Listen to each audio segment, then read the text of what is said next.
E aí pessoal, tudo beleza? Sejam bem-vindos ao canal HSP Games Brasil. Eu sou Humberto Pereira e o vídeo de hoje nós temos a terceira parte da série O que deu errado em A Lenda de Korra. Pra quem não conhece a série, simplesmente vou explicar aqui um pouquinho o que aconteceu. É o seguinte, eu fiz um vídeo denso no qual eu colocava tudo que eu achava que tinha dado errado em A Lenda de Korra. E esse vídeo ele foi uma tragédia e, digamos assim, é o vídeo mais odiado do meu canal. Só que, bom, a ideia que eu tive foi, talvez o problema não tenha sido necessariamente o conteúdo do vídeo, mas talvez tenha sido porque o vídeo estava denso demais, tinha informação demais. Então agora, na verdade, esses capítulos que sucedem o primeiro episódio, na verdade eles estão destrinchando o que já está ali. Então, basicamente, eu aconselho todo mundo que está assistindo esse vídeo agora ir lá e assistir o episódio 1, que lá está mais ou menos tudo o que eu vou falar ao longo dos próximos episódios. No vídeo passado eu foquei numa questão básica, que foi a questão da audiência do seriado A Lenda de Korra, e eu coloquei os números do seriado. Simplesmente assim, do ponto de vista subjetivo, que eu falei no outro vídeo, não faz sentido dizer que o seriado foi bom ou foi ruim. Eu assisti e não gostei. Teve gente que assistiu e gostou, do ponto de vista subjetivo é um problema de cada um. Do ponto de vista objetivo, o seriado teve problema sim. O seriado amargou uma queda de audiência sucessiva, ao ponto de que acho que foi no oitavo episódio da terceira temporada, ele parou de passar no canal da Nickelodeon. E simplesmente, se não existisse internet, ele teria sido cancelado. Eu tenho um número de cabeça. O primeiro episódio da primeira temporada abriu com 4,5 milhões de visualizações. O oitavo episódio da terceira temporada, que foi quando foi mais ou menos tirado da televisão, estava beirando 1 milhão de visualizações. E assim o seriado só fez perder a audiência. Então, basicamente o último vídeo foi para colocar essa questão bastante simples. Olha, o seriado teve problema sim. E no vídeo de hoje nós vamos finalmente começar a abordar quais foram esses problemas. Vamos destrinchar isso aí. Deixar bem claro o seguinte, tudo que eu estou colocando aqui, com minha interpretação, é o meu ponto de vista. Cada um tem seu ponto de vista, cada um tem a sua interpretação, isso tem que ser respeitado. E eu respeito as opiniões de todas as outras pessoas e as interpretações. Eu confesso que a minha interpretação tem um problema bastante sério, que é o seguinte, ela é basicamente fundada em teoria da conspiração. Ela é fundada no que eu interpreto dos acontecimentos, muito mais do que em fatos evidentes. E no vídeo de hoje, embasando o problema central do que deu errado no seriado, a minha teoria, a minha hipótese, na verdade, é que o seriado A Lenda de Korra, ele deu errado porque ele foi feito já se pensando na adaptação para o cinema. É o seguinte, quem assistiu a primeira série de Avatar, que foi o último Dobrador de Ar, sabe que o seriado ele foi um sucesso tremendo de audiência. Ele foi um seriado fabuloso, ele conquistou gente de todas as idades. Ele foi um seriado da Nickelodeon, ele inicialmente parecia ser um seriado para crianças, tanto que o Aang, o protagonista tem 12 anos, ele faz palhaçada o tempo todo. Então assim, de início parecia um seriado para criança. O seriado era extremamente divertido, você assistia, você tinha vontade de continuar assistindo, porque aquilo era muito divertido, era muito legal. Tinha aquela coisa ali de uma guerra de fundo, de alguém perseguindo o Avatar, coisa e tal, mas os primeiros episódios era muito aquela coisa de uma diversão, de uma certa ingenuidade também, e aquilo pegou muito o público da própria Nickelodeon, o público que assiste Bob Esponja, o público criança, pelo amor de Deus. Só que ao longo do seriado, e aí que é legal, o último Dobrador de Ar, ele foi pensado como uma novela longa, foram 61 episódios, e assim, as coisas eram desenvolvidas com calma. Eu até falo no primeiro vídeo que o problema de Zuko, que começa como vilão, ele só vai se resolver, na verdade, a 10 episódios do fim da temporada. Na terceira temporada, no episódio número 51, eu acho, é que ele finalmente confronta seu pai e que ele finalmente passa pro lado do bem. Então assim, as coisas demoravam, as coisas aprofundavam, a gente tinha tempo de perceber os conflitos, as adversidades, os temores, tinha tempo de aprofundar os personagens. E isso, na verdade, foi conquistando o público mais velho. Porque você tinha um pano de fundo, uma história de fundo que era muito bem bolada. No fim das contas, não era só uma questão de seriado infantil, de uma criança com poderes sobrenaturais, que ficava viajando o mundo e coisa e tal, e tinha que lutar contra o Senhor do Fogo. Não, era mais denso do que isso. A verdadeira história de Avatar era um mundo em guerra, no qual você tinha crianças que precisavam abrir mão da sua infância para enfrentar temas muito sérios, que é o tema de guerra, de conflito entre povos. E, inclusive, eu acho que o conflito mais grave do seriado é o problema de Aang, o que ele ia fazer com o Senhor do Fogo, se ele ia matar o Senhor do Fogo.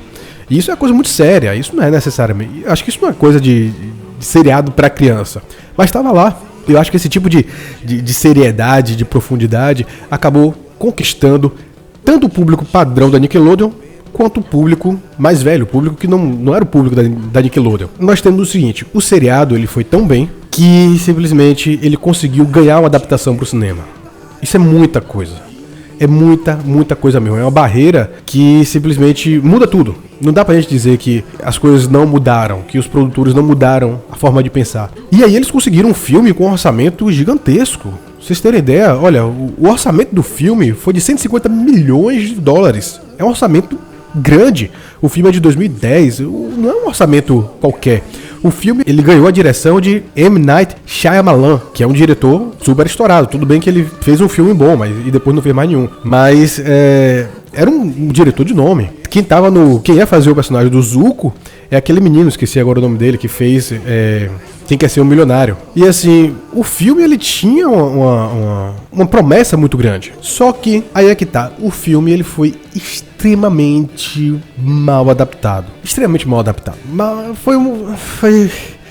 Quem gostava do seriado, quem conhecia o seriado, se sentiu ofendido. Eu me senti ofendido. Fui lá, paguei e assisti o negócio e eu me senti ofendido com o filme. O filme não tinha profundidade nenhuma. O filme tinha mais ou menos 1h40. E assim... Tudo bem que eu confesso que o filme ele era difícil de ser adaptado.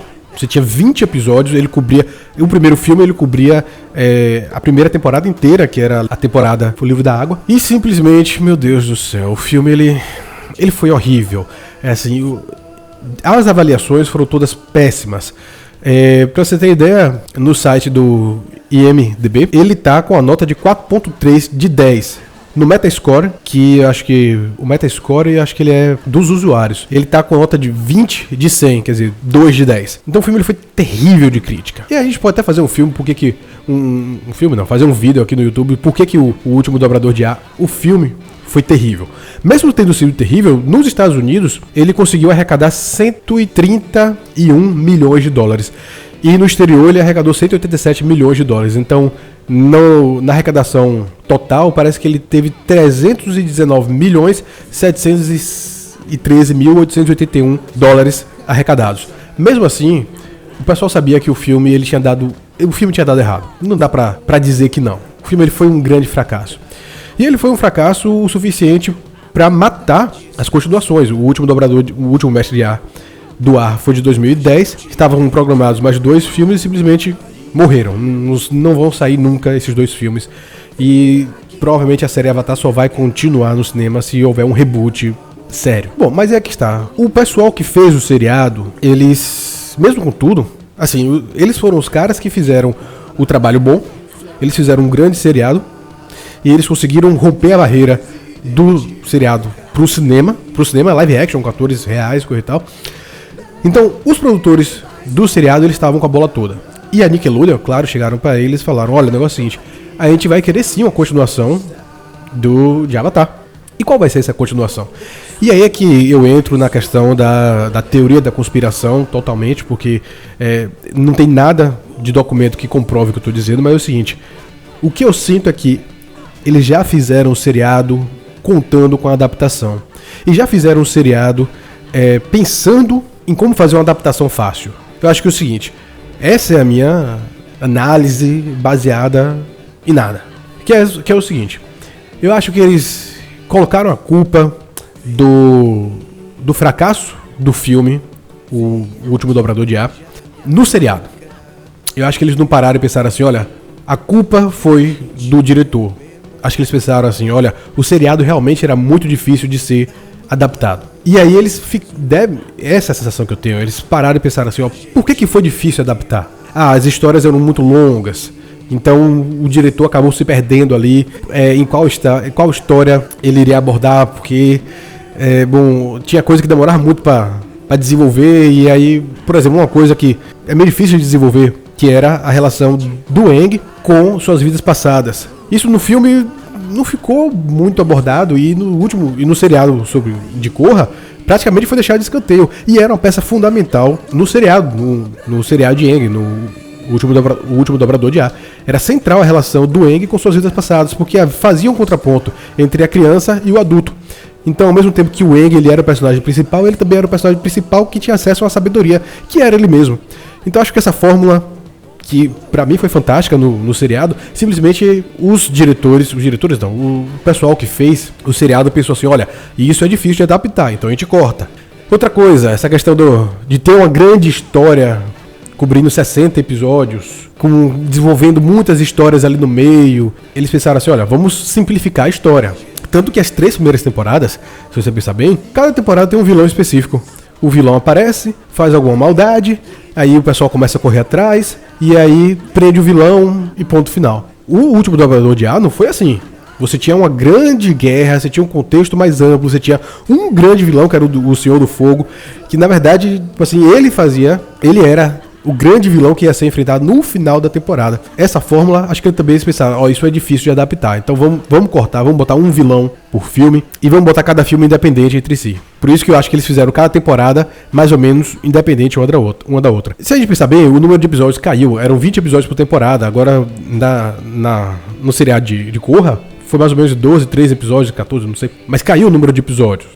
Outra coisa, no último Dobrador de Ar você tinha uma dinâmica de toda hora viajar para um ponto específico. A proposta inicial de A Lenda de Korra era se passar numa cidade específica, que era se passar na Cidade da República. Então acho que eles foram fazendo um bocado de coisa para facilitar a adaptação pro filme. Eu até brinco com isso no título desse vídeo aqui, que é o seriado que queria ser filme. Eles já fizeram tudo pensando, olha, vamos facilitar, vamos fazer o filme, inclusive, mais barato, porque se você focar numa localidade só, focar tudo numa cidade só, as coisas saem mais baratas. E aí eu acho também que eles pensaram, olha, vamos fazer as coisas diferentes do último Dobrador de Ar. Diferentes mesmo. E eu acho que nesse processo, eles acabaram se perdendo no meio do caminho. O que tinha dado certo no último Dobrador de Ar, Maria? Eu acho que o grande problema é que, de certa forma, eles arriscaram demais e arriscaram de uma forma que o seriado não conseguiu ir bem. Talvez tivesse conseguido ir bem no cinema. Eu acho que o ponto central das mudanças que eu achei mais complicado foi colocar Korra como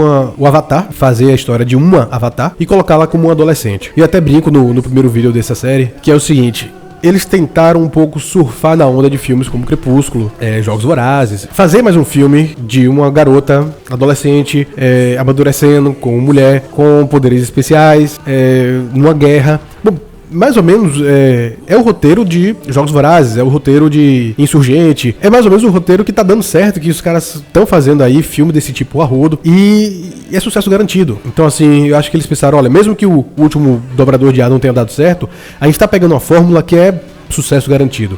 Então vamos pegar Korra, ela é uma adolescente, ela é uma garota, ela é forte, ela tá ali lutando, ela tem lá os problemas amorosos dela, ela tá amadurecendo, mas aí é que tá. Nessas escolhas todas, eu acho que eles perderam os 2 pontos do seu público original. E eu até falo, eu acredito que se A Lenda de Korra, em vez de ter sido um seriado pra Nickelodeon, tivesse saído direto como um filme, ele teria dado certo. Ele teria ido bem nas bilheterias. Porque ele teria conseguido alcançar o público para o qual ele foi feito, que foi o público, basicamente o público feminino, o público de mulheres, o público que tá aí lotando o cinema atrás de Crepúsculo, Jogos Vorazes, 50 Tons de Cinza, Insurgente. É esse público. Eles teriam conseguido alcançar esse público. Só que em vez disso, eles lançaram um seriado, pensando que esse seriado ia dar certo, para esse seriado virar filme. O problema é o seguinte: quando chegou na Nickelodeon, o público que estava lá esperando o seriado era o público, em primeiro lugar, de crianças e um público mais adulto, que queria uma história mais profunda. O seriado não conseguiu agradar os primeiros, que é o público padrão da Nickelodeon, que é o de crianças. Por isso que eu até falo, se o Milo tivesse sido o Avatar, talvez o seriado tivesse ido bem, porque o Milo, ele é criança e tem bem essa coisa do seriado divertido e de alegria e de aventura e diversão e de humor. Mas não, botaram Corra. Eu até brinco, a Corra é mal-humorada. A Corra é mal-humorada o seriado todo. Pra Corra dar uma risada, tipo assim, é 10 segundos e depois para. Ela é muito mal-humorada. Mas assim, o público padrão da Nickelodeon não se identificou com aquilo. O público padrão da Nickelodeon se identificou com Aang, por motivos óbvios. E por outro lado, o público mais velho também não gostou. A história da primeira temporada de A Lenda de Korra é uma história extremamente superficial. Extremamente superficial. Poderia ter sido uma história muito boa. Eu tava com expectativa muito boa, mas isso aí vale um vídeo à parte. Mas não, era coisa simplesmente rápida. Se você pegar os 13 episódios, 12, 13, 14 episódios que formam a primeira temporada, de história mesmo você tem pouca coisa. A maior parte do tempo o pessoal tá correndo, tá brigando, tá lutando, tá soltando poder. Você tem pouca coisa de roteiro de verdade, de coisas para serem desenvolvidas. Tudo isso muda na quarta temporada, mas a quarta temporada a gente fala daqui a pouco. Então assim, quando o seriado chegou na Nickelodeon, não conseguiu agradar nenhum público padrão, nem conseguiu agradar o público mais velho, quer dizer, não agradou ninguém. Quando chegou na Nickelodeon, o seriado ele tava lutando por um público novo, que não era o público padrão do pessoal de Avatar. E aí é que tá a complicação toda. E como o seriado começou a dar errado, e eles insistiram 3 temporadas nessa fórmula, o que aconteceu é que o seriado ele acabou sendo um fracasso e isso cortou a possibilidade do seriado virar um filme. Claro que aí é que tá, quando o seriado sai da televisão e faz apenas pra internet, eu acho que o pessoal conseguiu parar e pensar assim, olha, vamos pensar no que tá dando de errado nesse seriado e vamos mudar algumas coisas. A terceira temporada ela termina na internet e a quarta temporada também passou toda na internet. Mas se a gente pensar bem, a quarta temporada ela tem uma dinâmica completamente diferente das 3 primeiras temporadas. A quarta temporada você tem uma história mais profunda, você tem uma grande vilã, você tem um contexto de conflito mundial, você tem grandes mudanças nos personagens, os personagens não são mais superficiais, tudo se aprofunda, tudo bem, Korra continua chata, mas assim, as coisas ganham profundidade que não tiveram nas 3 primeiras temporadas. E assim, e ainda termina com um golpe de audiência que é fazer o casal Asami Korra, mas isso aí também vale outro vídeo. Na verdade eu já comentei sobre isso quando eu fiz análise sobre o episódio final da temporada. Quem quiser pode ir lá, vou até deixar aí na própria tela, vai ter um botão que você pode clicar agora mesmo e ir lá saber a minha interpretação do último episódio de A Lenda de Korra e sobre essa questão entre Korra e Asami. Mas assim, eles mudaram. Eu acho que isso acaba dando uma certa validade ao que eu digo, porque eles mudaram. Os produtores mudaram o rumo do seriado na quarta temporada e mudaram profundamente. E aí é que tá, eu acho que nesse meio todo nós tínhamos um grande seriado que foi o Último Dobrador de Ar, que deu certo na televisão e deu errado no cinema, e nós tivemos depois A Lenda de Korra, que tinha tudo para dar certo no cinema, mas que deu errado na televisão e que por isso não vai pro cinema. E aí o que nos resta é esperar por uma nova temporada de Avatar. Eu acho que o melhor que eles poderiam fazer era fazer a história de um outro Avatar, começar do zero e pensar em começar a conquistar novamente aquele público original deles e o público mais velho, que foi a fórmula que deu certo em O Último Dobrador de Ar e que eles não conseguiram reproduzir em A Lenda de Korra. Ou que eles, se eles quiserem fazer um filme, não façam um seriado, que eles articulem para lançar diretamente um filme pro cinema. Bom, acho que eu vou encerrando por aqui minha análise sobre o que deu errado em A Lenda de Korra, parte 3. E deixa eu ver se tem alguma coisa mais que eu acho que vale a pena falar. Deixa eu pensar aqui. Tem uma coisa que vale a pena dizer também. Eu acho que A Lenda de Korra teria sido melhor se ela tivesse sido escrita por uma mulher. Porque é o seguinte, eu acho que os produtores, eles acabaram querendo copiar uma fórmula que tinha dado sucesso, mas eles não entenderam por que essa fórmula dava sucesso. Assim, se você pensar bem, filmes como Crepúsculo, Jogos Vorazes, Insurgente, 50 Tons de Cinza, que falam sobre amadurecimento feminino, eles têm uma fórmula especial, eles têm um toque especial que consegue cativar o público feminino de forma especial. Nem isso tem a Lenda de Korra. Não existe isso na Lenda de Korra. E eu acho que... E aí é que tá. Eles acabaram pegando uma fórmula que eles sabiam fazer dar certo, jogaram para escanteio e tentaram copiar, surfar numa onda na qual eles não tinham conhecimento. E deu errado. É impressionante. É aquele tipo de coisa. Olha, sabe quando alguma coisa dá certo na sua vida para dar errado? Foi o filme O Último Mestre do Ar, o último dobrador de ar, The Last Airbender, que tinha tudo pra dar certo na seriado Avatar. A gente tinha tudo pra ter agora, sei lá, vários filmes da série Avatar, mas que em vez disso, deu tudo errado. Paciência. Vamos ficando por aqui, pessoal. Até o próximo vídeo, o que é que deu errado em A Lenda de Korra. Como sempre, esses vídeos eles são focados para destrinchar melhor os argumentos que estão contidos no primeiro vídeo dessa série. E que, bom, eu vou fazendo aos poucos. Tem muita coisa pra falar, tem muita coisa mesmo pra falar ainda. Tem, por exemplo, eu tô querendo fazer um vídeo falando só sobre os vilões e o que é que os vilões poderiam ter sido. Tem um vídeo que eu tô querendo falar sobre o mundo espiritual. Tem várias coisas, tem vários vídeos que eu tô planejando aí nessa série. Acho que pelo menos mais 2 eu faço. Valeu, galera, tudo de bom, aquele abraço e tchau. Muito obrigado pela sua audiência. Se você curtiu, clique em gostei aqui embaixo, se inscreva no canal e compartilhe o vídeo. Até a próxima e tchau.